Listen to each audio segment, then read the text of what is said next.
mi se moramo pozabaviti važnim pitanjima za budućnost naše zemlje.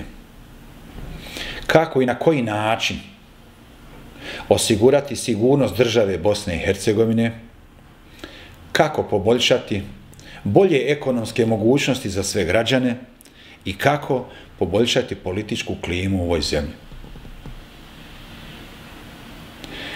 Nama su potrebne nove paradigme vlasti, budući da prolazimo kroz turbulentan period kako na unutrašnjem, tako i na međunarodnom planu.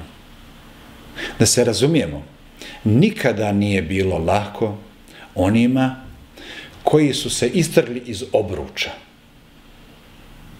koji teže ka istini, koji sagledavaju stvari onakve kakve jesu i nazivaju ih pravim imenima.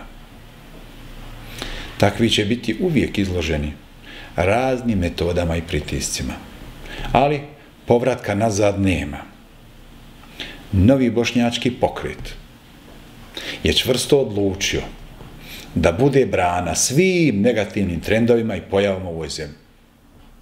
Samo jezgro novog bošnjačkog pokreta čine sposobni, pošteni, moralni, stručni i patriotski opredeljeni građani.